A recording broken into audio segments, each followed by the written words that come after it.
Hai semuanya, kami dari mahasiswa Universitas Jambi, program studi matematika, akan membahas tentang hasil kali transformasi. Dan di sini nama kelompok kami adalah Teguh Pasmahendri dengan NIM F1C21928. Saya sendiri Melva Silka Berginting dengan NIM F1C21936.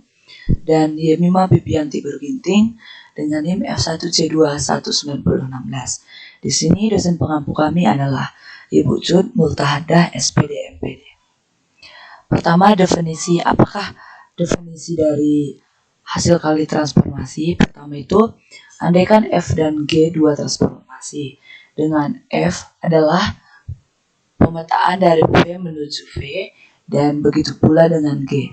Maka komposisi dari F dan G yang ditulis sebagai G bundaran F didefinisikan sebagai G bundaran FP sama dengan G FP untuk setiap P elemen V. Dan teoremanya adalah jika F pemetaan V dari P dan G begitu juga masing-masing suatu transformasi, maka hasil kali H sama dengan G bundaran F untuk P pemetaan P adalah juga suatu transformasi. Nah, maka akan dibuktikan H adalah G bundaran F suatu transformasi. Untuk hal ini harus dibuktikan dua hal, yaitu pertama akan dibuktikan H surjektif. Karena F transformasi, maka daerah nilai F adalah seluruh bidang V dan daerah asal G juga seluruh V sebab G suatu transformasi. Ambil Y elemen V. Apakah ada X sehingga HX sama dengan Y? Akan dibuktikan Y sama dengan HX. Ambil G. Karena G transformasi, maka untuk setiap Y elemen V dan Z elemen V, Y sama dengan GZ. Karena F suatu transformasi, maka pada Z untuk setiap X elemen V, Fx, maka Y GFX atau Y G bundaran Fx, jadi Y sama dengan Hx. Maka H adalah surjektif. Kemudian akan dibuktikan H injektif. Artinya, jika P tidak sama dengan Q, maka HP tidak sama dengan HQ untuk setiap P Q elemen V. Ambil P Q elemen V dan P tidak sama dengan Q, karena V injektif, maka FP tidak sama dengan FQ. Jelas GFP tidak sama dengan GFQ. Karena G injektif diperoleh jika P tidak sama dengan Q, maka GFP tidak sama dengan GFQ untuk setiap P Q elemen V. Jadi H injektif. Karena H surjektif dan H injektif, maka H suatu transformasi. Jadi H sama dengan G bundaran F suatu transformasi. Dan catatannya, dengan jalan yang serupa, dapat pula dibuktikan bahwa hasil kali F bundaran G juga suatu transformasi. Untuk contoh soal akan dijelaskan oleh teman saya Yemima dan Teguh. Di sini saya akan melanjutkan penjelasan dari teman saya. Di sini contohnya adalah diketahui garis G adalah sumbu X sebuah sumbu ortogonal dan H sama dengan X, Y dengan Y sama dengan X. Ditanyakan A. Persamaan garis MH MGG. Penyelesaiannya adalah MH MGG sama dengan MHG sama dengan MH X,0 X elemen real. Ingat, misalkan diketahui titik A, B, maka penerimaan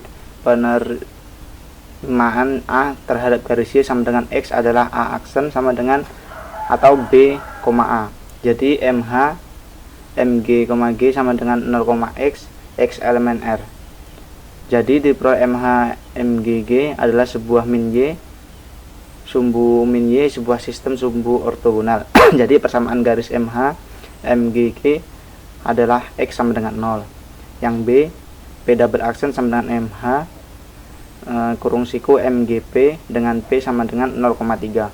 Penyelesaian akan ditemukan P double aksen sama dengan MH MG dalam kurung P dengan P sama dengan 0,3. MH dalam kurung siku MG dalam kurung P sama dengan MH MG dalam kurung 0,3 atau MH dalam kurung 0,-3 atau sama dengan min 3,0. Jadi P double aksen sama dengan min 3,0. Yang C, Q double action sama dengan MG MH dalam kurung Q dengan Q sama dengan 3,1. Penyelesaian akan ditentukan Q double action sama dengan MG MH Q sama dengan 3 min 1, MH Q sama dengan MH dalam kurung 3 min 1 sama dengan min 1,3. Diperoleh Q double action sama dengan MG dalam kurung MH Q sama dengan MG dalam kurung min 1,3 sama dengan min 1, min 3. Jadi Q double action sama dengan min 1, min 3. Yang D, R double action sama dengan MG MHR dengan R sama dengan X, Y. Penyelesaian akan ditemukan R double action sama dengan MG kurung siku MH dalam kurung R dengan R sama dengan X, Y. R double action sama dengan MG dalam kurung MH R sama dengan MG MH, dalam kurung X, Y. MG sama dengan Y, X sama dengan Y min X. Jadi R double action adalah Y, min X. Saya Yemima Vivianti Bruginting akan melanjutkan presentasi dari kelompok kami, di mana di sini contoh soal yang kedua adalah diketahui T1, T2, T3 suatu transformasi, tentukan hasil kali transformasinya. Jawab, kita andaikan P aksen sama dengan T1P, P double aksen sama dengan T2P aksen, P triple aksen sama dengan T3P double aksen. Maka T3 dikali T2 T1 dikali P, di mana di sini T1, T2 dan T3 merupakan transformasi. P itu merupakan ditransformasikan terhadap seperti itu sama dengan T3 dikali T2 T1P. Jadi dapat diubah bentuknya sama dengan T3 T2 T1 dikali P. Dapat dilihat seperti berikut. Jadi dapat diselesaikan bahwa T1P sama dengan P aksen, T2P aksen sama dengan P double aksen, T3P double aksen sama dengan P triple aksen. Kita juga dapat mengalihkan sebagai berikut. T3 T2 dikali T1 dikali P. Sama juga artinya dengan T3 dikali T2 sama dengan T1 kali P, di mana T1 kali P merupakan P aksen, dan sama dengan T3 dikali T2 dikali P aksen, di mana T2 kali P aksen sama dengan P double aksen.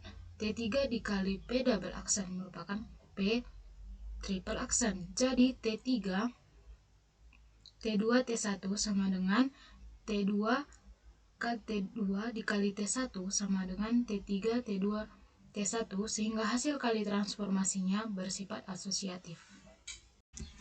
Sekian presentasi dari kelompok kami, kurang lebihnya kami ucapkan terima kasih.